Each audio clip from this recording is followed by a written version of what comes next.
Kia ora and welcome to our New Zealand Working Holiday webinar. Thank you so much for joining us. Today we're going to be joined by our recruitment experts, Scott, Sophia and Manish, and we're going to be covering a couple of topics. So first of all, we're going to run through the New Zealand market update. We'll have Sophia join us to talk us about getting situated in New Zealand and some top tips there. We have Scott talking to us about some of those job searching strategies, how to write your CV and stand out from the crowd. And then finally, we'll be joined by Manish, who's going to be covering those interview preparations so that you can put your best foot forward going into that interview. And then at the end, we will have our Q&A with our recruitment experts, so you can ask any questions that you want, and that's when we'll be able to answer for you. So let's start off our talent webinar by having a chat around the New Zealand market.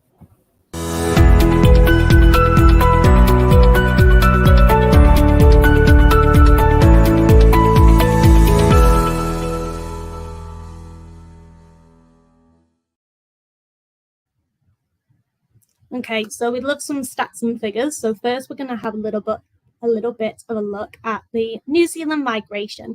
So in 2023, New Zealand, we've experienced one of the highest ever record migrations since before pre-COVID levels. So we've had around about 132,000 migrants moving across to New Zealand, which is great to see that everyone wants to move over.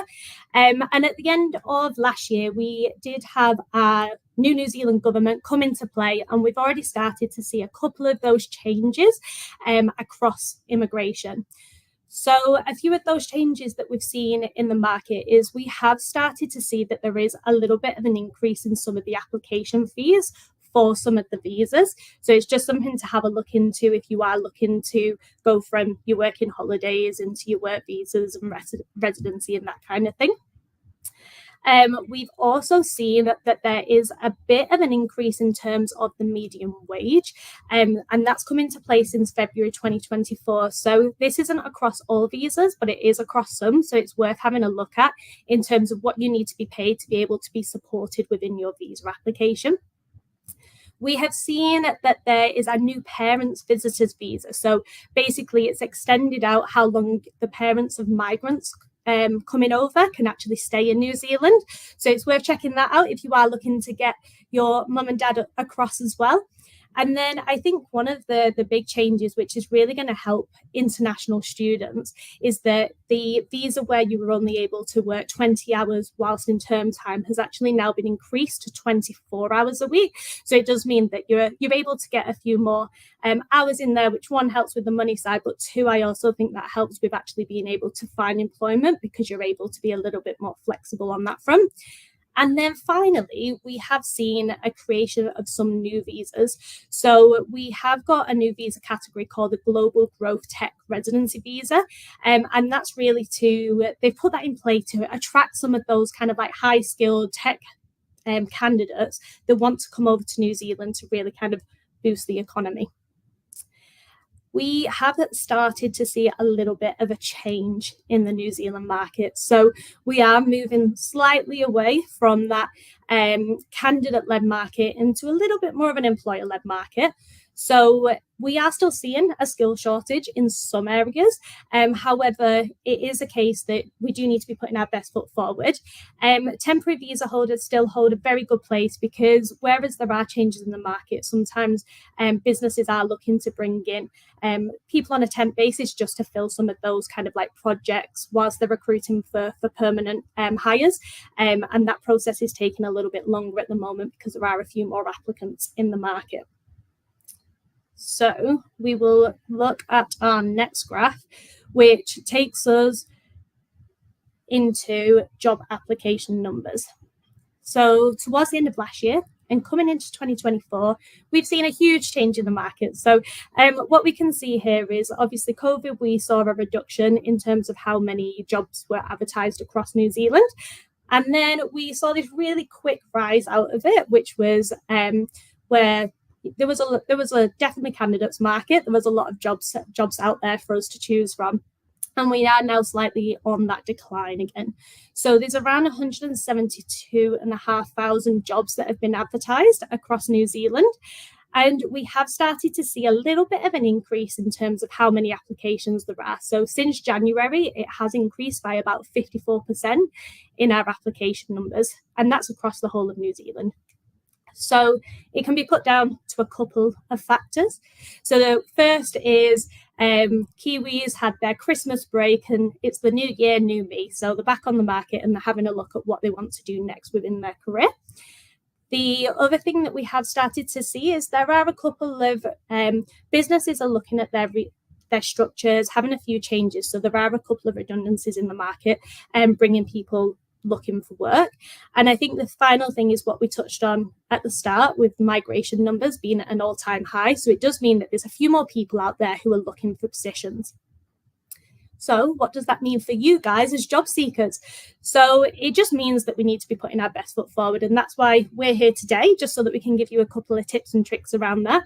So it's just ensuring things like your CVs in the best possible shape that it can be. Your profiles are really compelling, and you get putting your best foot forward, getting in front of that hiring manager.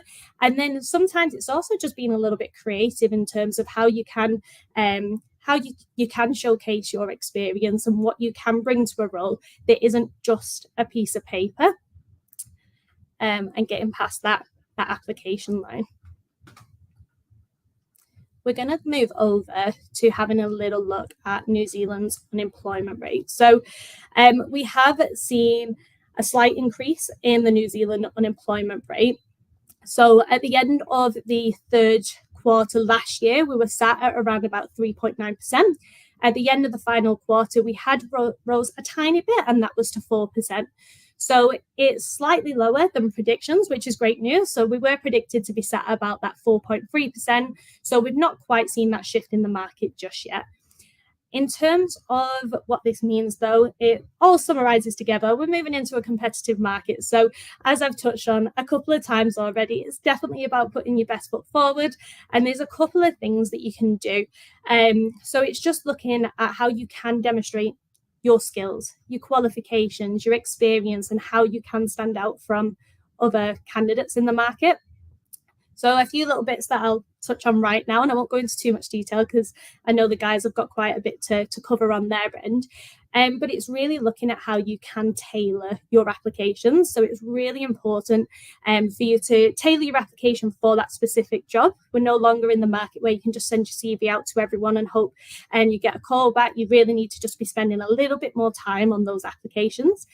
Networking, this is where Recruitment can help out as well. But those networking opportunities, New Zealand is a very small market. So sometimes when you're at these networking events, you never know who you're talking to, whether they're a hiring manager or no hiring manager. So it's very good just to get out and about and in front of people and have those conversations to see what else is out there. And I think the other thing is just to be a little bit open-minded. So instead of thinking around wanting to be pigeonholed to just one area, just thinking about the different opportunities that you might be open to, so that you might be able to explore different career paths and different positions that might be outside of what you've looked at previously, but just to give you a little bit more scope of positions in the market at the moment. And last but not least, I think it's important to mention some of the top hiring industries in New Zealand. So the top ones that we are looking at is showed on the screen right now. So your hospitality and tourism, retail, transportation, construction, engineering, and accounting. So if you're having a look, these are some of the more buoyant areas in the market at the moment and where a few more people are looking to hire. So we are now going to be joined by Sophia, who is going to discuss getting situated in New Zealand.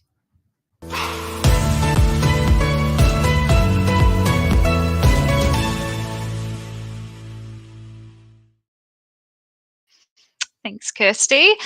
Being an immigrant myself, I know that moving to a new country can be really daunting, especially if you're trying to assimilate into a completely different culture as well. There's lots of little differences that you don't realize until you're actually there. But overall, you will gain and learn so much from working in a new country and learning a new culture. So, if you are thinking of moving to New Zealand, that's great. You will love it and you won't look back. So, in this section, I will be covering how to get situated in New Zealand, just some of the main things that you need to prepare if you are coming here to work. So, first, let's talk work visas. New Zealand offers a popular working holiday visa program for young adults aged 18 to 30 and sometimes up to 35 from eligible countries to work and travel in New Zealand for up to 12 months. If you're from Canada, that can be up to 23 months or up to 36 months if you're from the UK. So, whether you will be eligible for a New Zealand working holiday visa depends on the bilateral agreements between New Zealand and your country. To get this visa, you'll also need to undergo a medical assessment and a police clearance to just demonstrate that you don't pose any health or security risks to New Zealand. You'll also need to demonstrate that you've got enough money to support you upon arrival in New Zealand. So while this may differ, between person to person, it's generally advisable to have around 4.5 grand to cover initial living expenses until securing employment. In the current market with employment being a little bit harder to secure, I would also recommend saving a bit more just so that you have a little bit more of that security and just for your own peace of mind as well. So similar to the Australian working holiday visa, you must ensure that you have the visa secured before your relocation. So just make sure that you get all of your paperwork done and wait for the approval to come through before booking your flights. So, before actually coming to the country, it's important that you do a bit of research about our country. Just familiarize yourself with New Zealand's geography, culture, and job market to set realistic expectations. You'll also want to try and secure some accommodation as soon as possible. While you can stay somewhere temporarily when you first arrive, such as in a hostel for a few weeks while you do some flat viewings, you'll want to consider securing something more permanent for the duration of your stay. So you can have a look at rental listings online, shared accommodations, flatmate sort of situations, just to make sure that it's a smooth transition when you get here. So for flatting, it's really good. We always use Facebook pages and flatting pages, so definitely have a look on there. Um, that's where a lot of people advertise their rooms, and New Zealanders use Trade Me a lot, which is a online platform that Kiwis use to buy and sell, including cars and properties. You'll also want to have a look at your budget. So definitely estimate your expenses and create a bit of a budget so you can comfortably support yourself during your stay. For a lot of people moving over here, they have said that New Zealand ended up being a lot more expensive than they initially expected, especially in terms of rent, groceries, and petrol. You might think, that we produce a lot of milk and meat here, but, a lot of that goes to overseas exports. And so the groceries that we have available to us do end up being a lot more expensive. So you'll definitely want to keep that in mind as well and just give yourself a bit of leeway. You'll also want to research some job opportunities. While the working holiday visa allows you to work in various industries, it's helpful to research job opportunities in your field of interest before arrival. So look onto job websites. We tend to use Seek a lot. Look into recruitment agencies that might be able to help you, and some networking platforms such as LinkedIn, just to get a sense of the employment landscape and potential job openings. You will also want to prepare your resume and cover letter, just to tailor it to the New Zealand job market and the types of roles that you'd be looking for. But stay tuned on some more tips on how to do that during this webinar with Scott.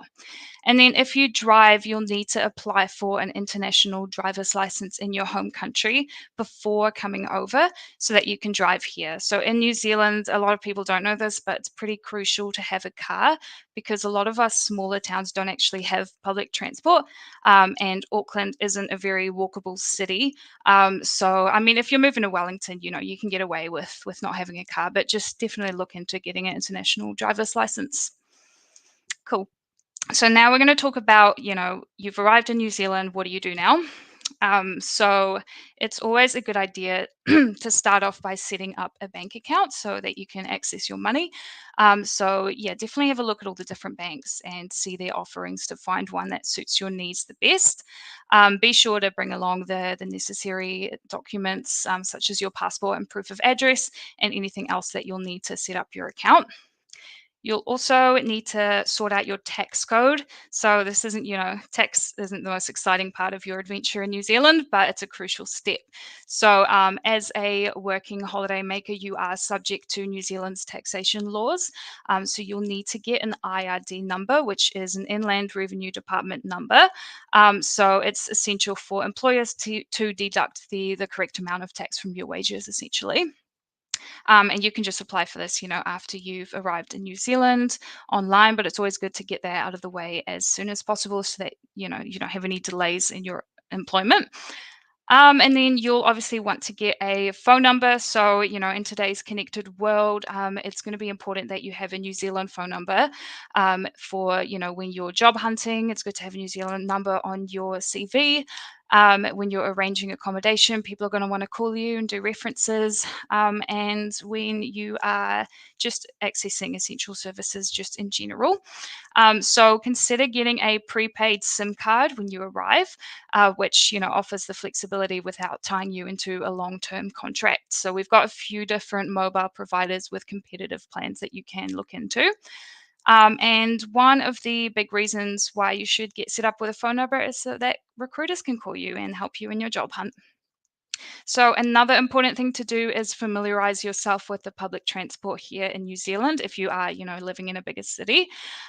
So, this includes trains, buses, and it says tram routes, but I don't think we have trams here in New Zealand. So, there's ferries as well. So definitely invest in a transportation card. So in Auckland here, that's called a hop card. You can just get it from, your nearest dairy, and it'll just help you, get around the city in a cheap way. Google Maps is super handy to sort of put in your A and B and sort of figures out a route for you to get there, and it tells you which buses and trains to take. So that's also really handy. And then you'll want to network. So definitely build connections with fellow travelers and working holiday makers, any locals that you come across, and potential employers to expand your opportunities. So there are a lot of Facebook pages for expats that you can look into, so you can connect with like-minded people from overseas. You'll also want to explore your surroundings, so definitely take some time to, really explore our beautiful country and immerse yourself in the culture and just learn about the history of New Zealand as well. So, yeah, all in all, while our job numbers are lower than usual, don't let this discourage you from moving here if it's something that you've always wanted to do. So, it is important to stay open minded. If you can't find a role in your usual profession, there are lots of hospitality, service, retail, and blue collar roles around. If you are at a high level in your profession back home, don't be startled to find that you might have to start from a lower level here in New Zealand, as a lot of companies are looking for that New Zealand experience. So to get a foot in the door, you will have to start more at that entry to mid-level. But, all in all, there is no faster way to learn a new language and culture than going into employment in a new country. You will grow a lot as a person, and you may find that you really enjoy it here and want to stay. So I wish you all the best in your new adventure. And here are my contact details in case you are in the HR and health and safety space and looking for a role. Thank you so much, Sophia. It took me back to 6 years ago when I first moved to New Zealand, and you've got to go through all of those tedious things of getting everything set up, and you're not sure where to start. So I think that's really good to have covered some of those things. And I think the other thing what you touched on was definitely, I think for the first year we didn't have a car, and it is a little bit more difficult to get around, and it's definitely not the best here for the public transport. Yeah, they do the best, but yeah, if you want to get out of Auckland, it's definitely worth getting a car. Exactly. Well, thank you so much. And if anyone's got any questions around that initial kind of move into New Zealand, then please do leave a comment in the Q&A box, and we will come back to it at the end. the Q&A session. So we are going to continue along our career journey, and now we're going to be joined by Scott Bannister, who is going to talk to us around some of those strategies for writing CVs and some tips.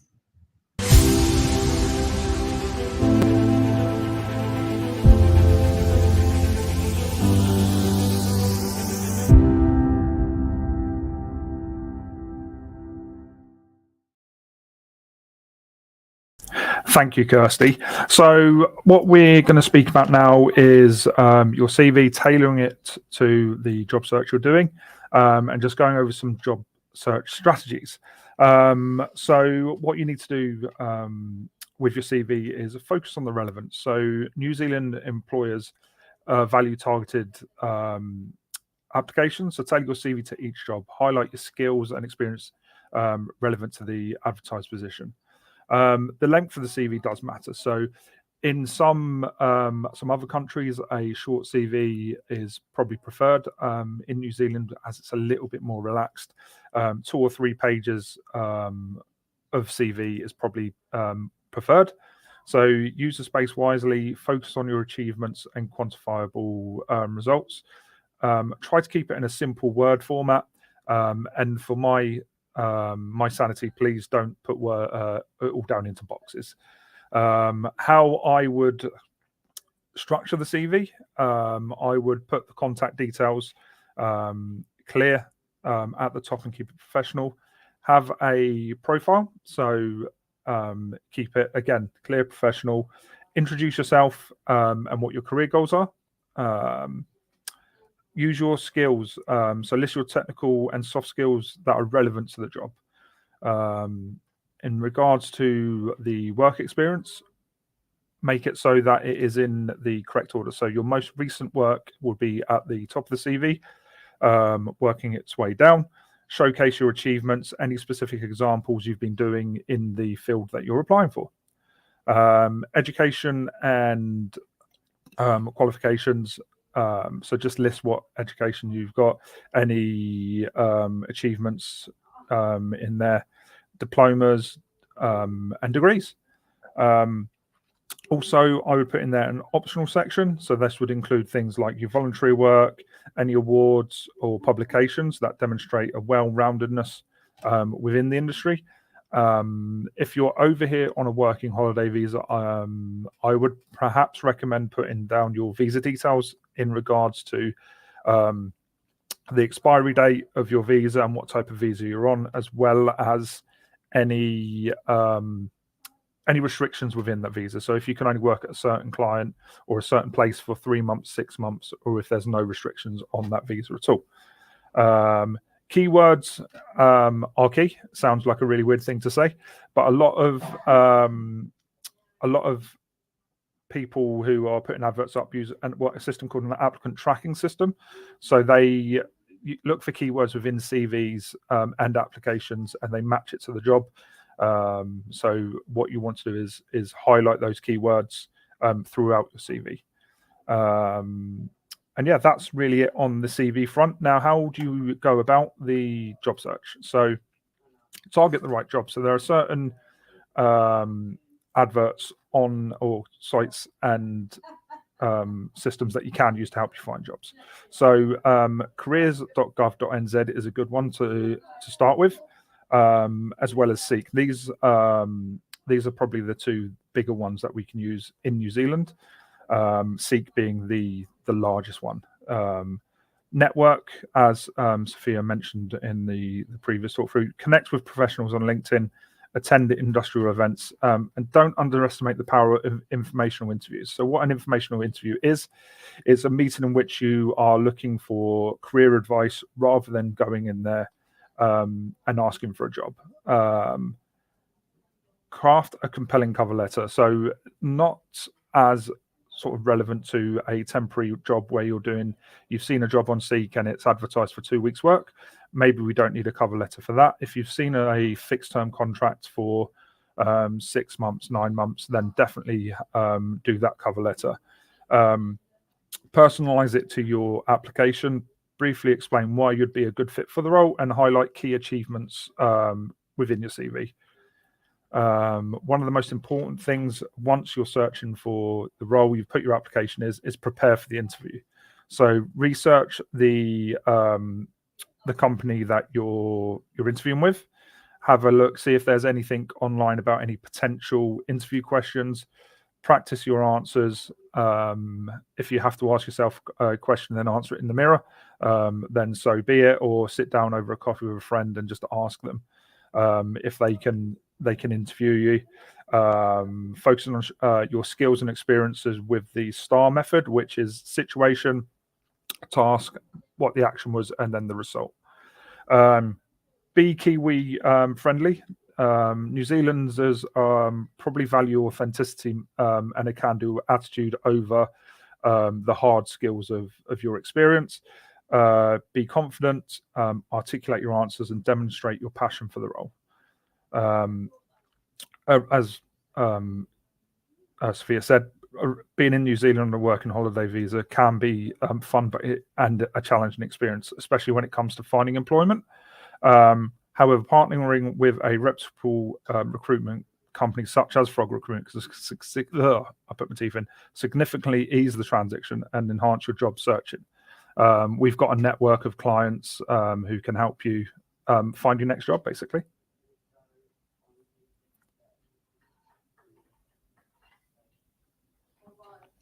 If you are looking for work in the supply chain and logistics field, please feel free to get in contact with my details on the screen.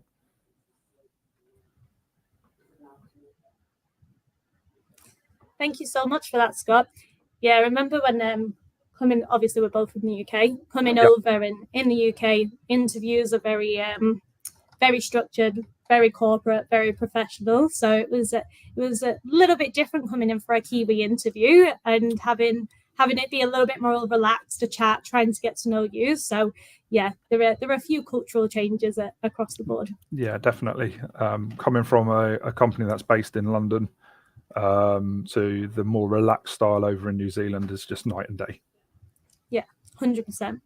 Well, thank you so much. If anyone has any questions around job search strategies, CV writing tips and tricks, then please do leave a comment and we'll come back to them in the Q&A session.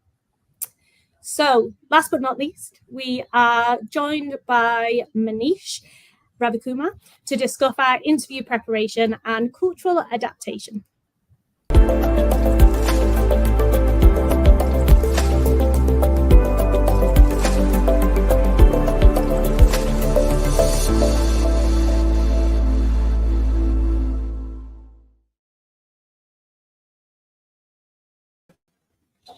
Kia ora, thank you, Kirsty, for the introduction. Today we are going to talk and sort of understand a little bit more about how to prepare for interviews.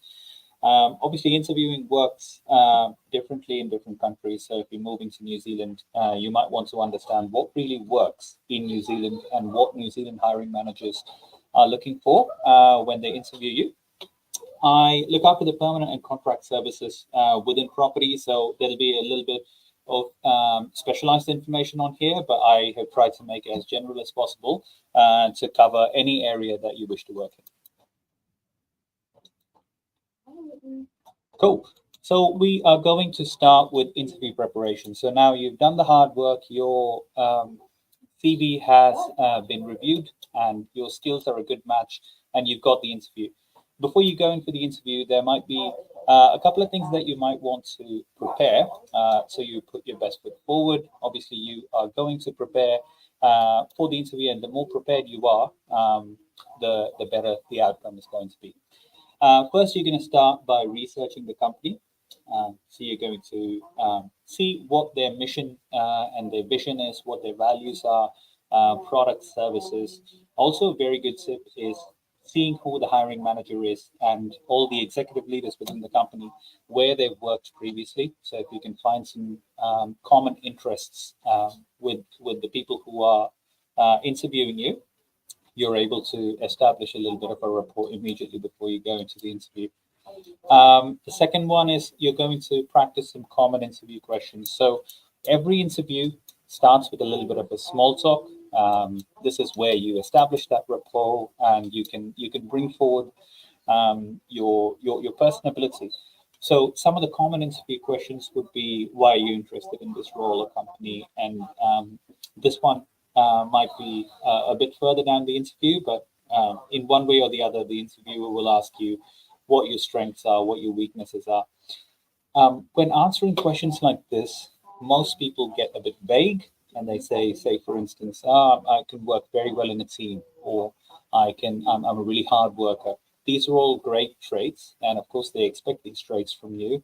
But if you are able to tailor that towards that particular interview or that particular position, say in my specialization, if someone is going to go in for a property management position, instead of saying, oh, they're a great team player or they're great with people, if they're able to say something along the lines of, I know the Auckland region very well, so traveling from one side to the other is going to be very comfortable for me, that is going to provide the interviewer with a lot of confidence in that candidate. So make sure you tailor your preparation towards the interview. Always helps. Third one, you're going to prepare some questions to ask. At the end of the interview in New Zealand, the interviewer will always give you the opportunity to ask a few questions. If you're able to demonstrate your curiosity and engagement and interest in the role and company through the questions you ask, that is going to bring you in a very good light. So ask about the company culture. Who am I going to be working with? What do the top performers do differently that makes them successful? How can I grow within the company? Can you help me grow within the company? All these are going to be very, very, very good questions to ask in an interview. And the next one is mock interviews. So like Scott mentioned before, if you're able to sit down with a friend or a family member and prepare for the interview, like give them a few questions to ask you in any particular order, and try answering these questions. It's better practicing with another person as opposed to you sort of practicing in front of a mirror, because it just has the human sort of connection, and it puts you at ease when you go in because you've practiced already, and they could obviously give you some pointers on what they felt like as well, which is always good. The last one is pretty common, and it's universal for wherever you interview, regardless of country. Dress appropriately. If you're going in for a professional position, make sure you're wearing a nice shirt and you're presenting yourself the way the successful people within the company are already presenting themselves, so they'll be able to see you as an employee straight away as opposed to just a candidate. We're going to talk a little bit about the cultural and workplace etiquette moving forward. I moved from India, and in India, the job market and even the interview process is quite different. Like a few before me mentioned, it's a very hard technical interview. The focus is mostly towards the technical ability. In New Zealand, I feel like the technical skills are very important to have, but the way you showcase your technical skills, with the way if you're personable, and if you demonstrate your culture fit to the hiring manager, that's also just as important, because the person who is interviewing you needs to understand that you can come into the team and it won't be disruptive. So a few tips for that is, first, adopt an informal communication style. This would probably be more relevant at the start of an interview. It's just a casual conversation, you're networking, and also once you go into a role. This is going to be very helpful. Workplace communication in New Zealand is very, very informal. It's quite relaxed compared to many other markets. We address our co-workers and our superiors using their first name, which might not be the case in many other markets. So don't be afraid to engage in casual conversation and small talk. Work-life balance is a very big thing in New Zealand. Always has been, at least over the last decade. New Zealanders value and respect work-life balance, and they prioritize their leisure time just so they can recharge and be at their best when they are in their their working hours. Also, New Zealand's a very beautiful country to explore, so definitely New Zealanders often want to explore the country on their leisure time, and they have boundaries where working hours are working hours, and the employer usually respects those boundaries and understand that they have a life outside the office. The third one is direct communication. New Zealanders usually appreciate direct communication, value honesty and transparency. If you're having a problem in the workplace, or if you're having a certain situation that's come up, usually honesty is the best way to go. And if you're able to be upfront and genuine and have that conversation, more often than not, it's a pretty smooth conversation to have and yields to the best outcome. The next one is diversity and inclusion. New Zealand's a very multicultural society, especially I live in Auckland.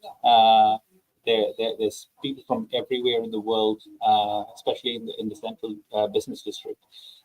There's people from everywhere in the world. Every company has a very diverse workforce. So be open-minded and learn to sort of understand other people's cultures, ask questions, and yeah, respect the work environment, and being inclusive and collaborative just makes you a better team member. And it's also nice to understand different cultures and different people. Punctuality, the last one, I understand in many markets, or in most markets, it's a very important thing. It's very highly regarded in the New Zealand workplace as well. Anything for interviews, meetings, appointments that you have, make sure you arrive at least 5 or 10 minutes beforehand. It's very appreciated. You're not in a rush, so you're able to be calm and deal with the situation better, as opposed to just walking in the door 1 minute or 2 minutes or exactly on the time of the meeting. Cool. Once we have passed that, we are going to talk a little bit more about a few things to keep in mind while preparing for an interview. We touched upon a few of these earlier in the webinar. Just going to run through some of the more technical aspects of it. So there's a method called STAR method, which all of our candidates are trained on by the consultants, just so they can put forward and help the hiring manager visualize how well they're going to fit into the role, or how they're going to deal with the situation. So with STAR, S stands for situation, T for task, A for action, and R for results. So say, for instance, an employer asks you in a customer service position, can you explain a situation you had with when you had to face a difficult customer? Instead of giving them a generic answer or an unstructured answer, if you train yourself to adopt the STAR method. So this is the situation. They were quite unhappy. We were processing a return. This was what that had to be done. That's the task. Tell them what action you took to resolve the situation and what results came out of it. Now, in a perfect life, you take the right action and you receive a good result. But life doesn't obviously work like that. Employers are very well aware of that. So it doesn't always have to be a positive result. What they want to understand is that you are proactive and you can think quickly on your feet and you can take decisions. Next one is a why me pitch. So this is basically your pitch opportunity. Think of it as a sales situation, and you are in an interview, and your ability is the service that you're trying to pitch to a client. So why me can be like a quick little 3 or 4 highlights of what you've done in your career that relates directly to the position. If you're able to think of examples from your previous roles that relate directly to this position, it is going to be a very, very strong pitch. So yeah, focus on your unique strengths, experiences, and achievements that you've done. That might set you apart from the other applicants. ask unexpected questions, obviously within reason. You can make yourself stand out by asking quite thoughtful and unexpected questions that most people who interview won't ask. So interviewing can be quite a stressful affair. So people, when they finish the interview, they'll ask a quick couple of questions, very general ones. Do I have parking, or questions like that, or how's the growth within the role, or what are the office hours? And those are all good questions, but something that is going to set you apart when they go away and think of you and two other candidates. This question is going to kind of make them remember you. Inquire about the company's long-term vision, or like if there's a team of 5 working there and you are interviewing to be the next team member, ask them what is the biggest challenge the team faces, so they can see that you're forward thinking, you're thinking already into the future as to how you can solve those challenges. You might not have all the answers, but it's always best to ask a question like that. Send a thank you note after they've interviewed you. In New Zealand, first interviews are usually around 30 to 40 minutes. So someone's taking their time out to interview you. Regardless of the outcome, right after you finish the interview, later in the day, if you're able to pass on an email to them, say, thank you very much for taking your time. I really appreciated you taking time out of your schedule to see me.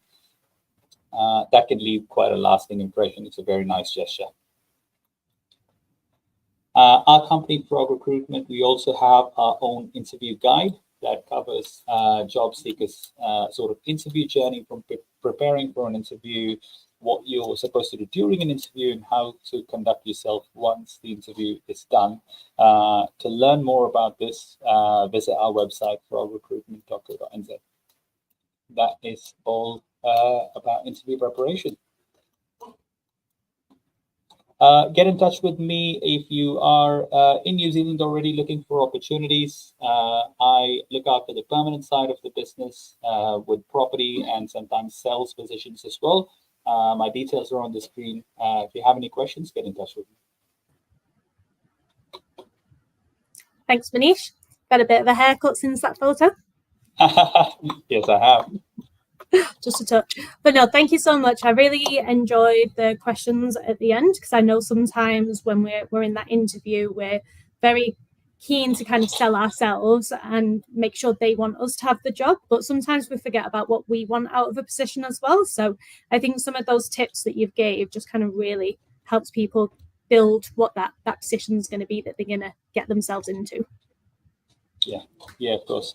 I always say, when you go in for an interview for a particular position, you may have done multiple things within your career, but if you try to take the relevant skills out of all of your previous roles and create a persona for that 40 minutes, just so it's completely relevant, all the information you provide to them is relevant to that role, just gives you a better chance, I feel. Yeah, definitely. So thank you so much. So throughout this webinar, we have seen that a few of you have been sending us some questions in. So we're going to take some time to cover some of those questions, and myself and the other consultants are going to join me on screen to answer some of those.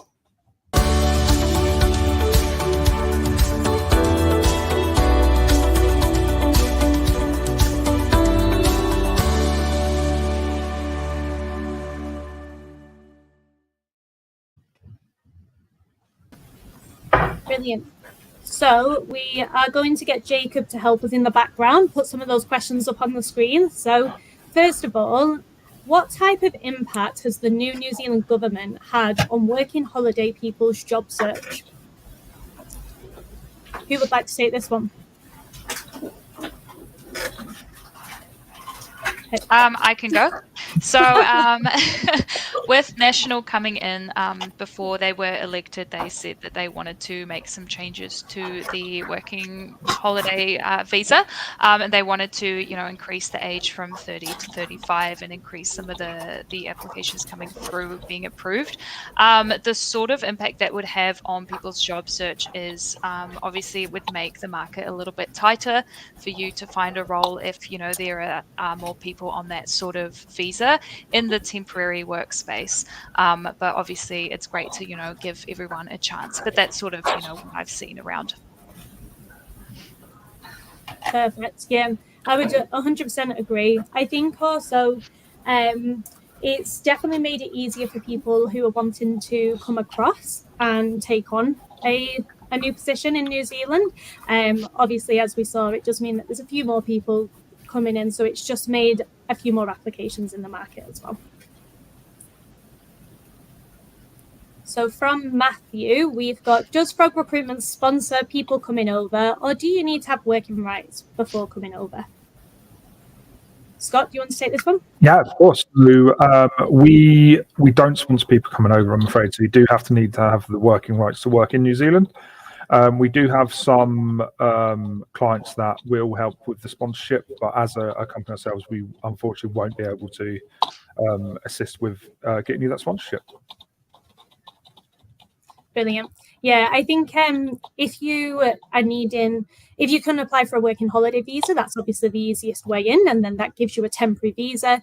If you are needing to go down the accredited pathway, then it's worth having a look online. There is a couple of websites that actually list all of the accredited companies, and they're the ones where it's going to be a little bit of an easier process. From Shatu, we have Sophie. Would you say trying to find work before arriving is better, or arriving and then beginning your job search?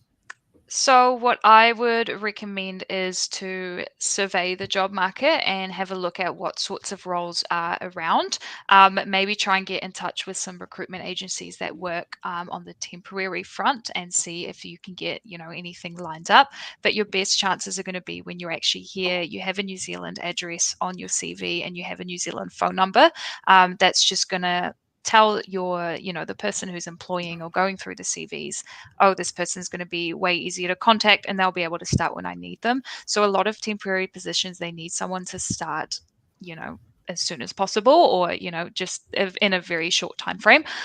So they want to know that you are living in New Zealand, and that you have a secure place of residence, and that you've got the visa to be able to work here. So I think your chances of getting a job here are a lot higher when you actually move over here. So if you can't find anything before moving over here, don't let that discourage you from just coming over here and seeing how things work out, essentially. Brilliant. And from Shane, thank you, Scott. In my CV, I had a year and a half off from work due to personal reasons. Should I include this gap, or should I leave it out? I personally would include it in the CV myself, because any CV that you send out, naturally the first thing they're going to look at is any gaps. When they see the gap, they're just going to ask you the question. So I would leave it in there, just put for personal reasons, and then be prepared for them to actually ask questions around it. So yeah, that's pretty much that's what I would do. I don't know if anyone else has got any different opinions on that, but that's personally what I would do. No, I think I completely agree on that one. I think it's fair to be transparent. When people are asking you around the reason for that gap, then you can go into a bit of detail, but don't feel like you have to disclose every little bit of information of what happened, but just giving a bit of an overview. Then I think it's definitely worth putting in there, because then people understand why there is a little bit of a gap in your CV. And New Zealand's very, very good with that kind of thing anyway, so I don't think you've got anything to worry about around taking time out. So we have Christina. So one question regarding the CV. So you mentioned we need to refer to our achievements. Could you please detail the type of language you could use? Do you mean things like increased sales with X% for the time period, Y, meaning very specific, or general ones, more phrased as job responsibilities, e.g. responsible for increasing sales and implementing new sales strategies? So ideally you want to quantify it with achievements, with figures, percentages and statistics around that. If you don't know them, then yeah, like you've put responsible for increasing sales, implementing new sales strategies. What you want to avoid is using the term sort of I and we, because that it just looks wrong. It's the wrong terminology to be using. That's personally what I would suggest. Brilliant. Anyone else got anything to add on that side? I would include, if you put in a role down, say for instance, as the sales role that you've asked about, provide an overview of what the role was about. So in that section at the start, you can say was involved in strategic business development and scoping out the market. But when you go into explaining what your day-to-day or your responsibilities was about the role, or under key highlights, you can definitely put down, I've raised the profits from 40 to 60% in X amount of time by doing so and so. I think that would make it stronger. So I think you should go with both. Perfect. And Christina, so how do you write a CV to show you have transferable skills? How should achievement bullet points be rephrased? I think achievement bullet points are fine personally. If I see a CV and it's got their job and then what they achieved in those jobs and they are bullet pointed, I think the bullet point's perfectly fine. You can obviously make it into a short little paragraph under the role. With transferable skills, it's a tough one really, because you're always naturally going to have transferable skills with whatever role you do. If there's interaction with other colleagues and candidates, customers, there's always going to be that communication skills in there. Again, you could have a section just with transferable skills and then a brief explanation of what you believe will be a transferable skill and why it's going to assist you in this role. But again, I perhaps am a sucker for something simple with just some bullet points. Yeah, I think it comes back as well to that tailoring your application to the particular role at this stage. So it makes it a bit easier to showcase what transferable skills you've got for that particular role. So it just helps you identify what that should be rather than having a huge list of transferable skills to try and cover all positions. And we have another question from Brian. So I am in New Zealand, Auckland, and have sent out 378 CVs and cover letters without any success. They either say I don't have New Zealand experience or they say I'm overqualified for the position. What do I do? So I would recommend, oh, sorry, Manish. Like I said, in the end of my section, maybe perhaps, you're applying for some roles that are quite specialized. The reality is, unfortunately, that you will have to get a foot in the door somehow and start out, at an administrator level or a coordinator level, a level lower than what you're used to working at, just because they do value New Zealand experience over years of experience, unfortunately.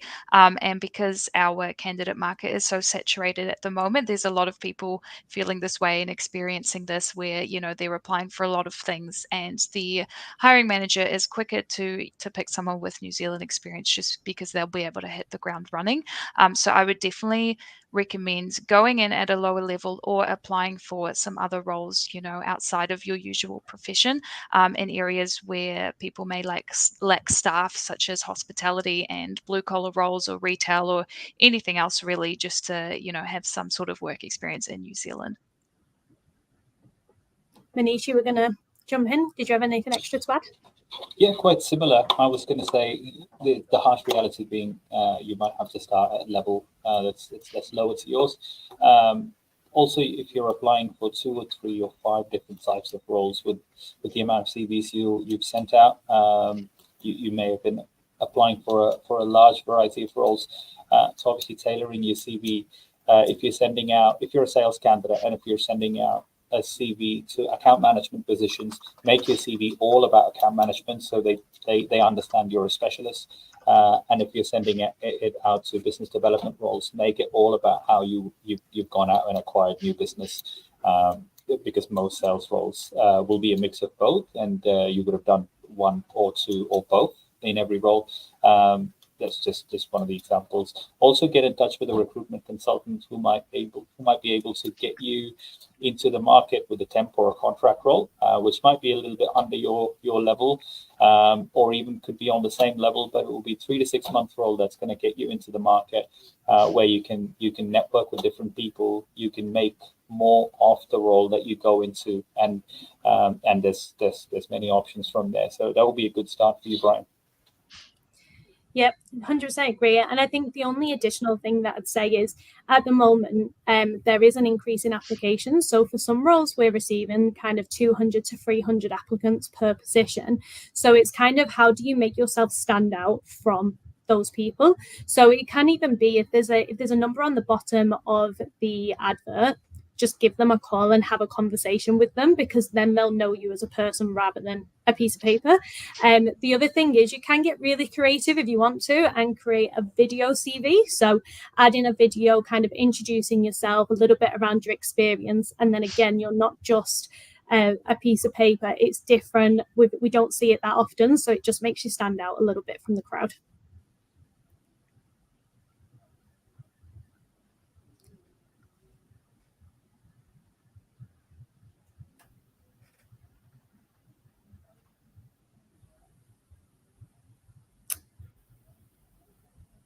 Thank you so much for joining us. If you do want to get in contact with any of the consultants from today's webinar, I'm not sure whether I was being heard then in the background or not, sorry. So thank you so much for joining us on today's webinar. If you do want to get in contact with any of the consultants, I think Jacob's going to put our details on the screen, but we'd love to hear from you. We'd love to be able to help. And if you've got any extra questions, just give us a call.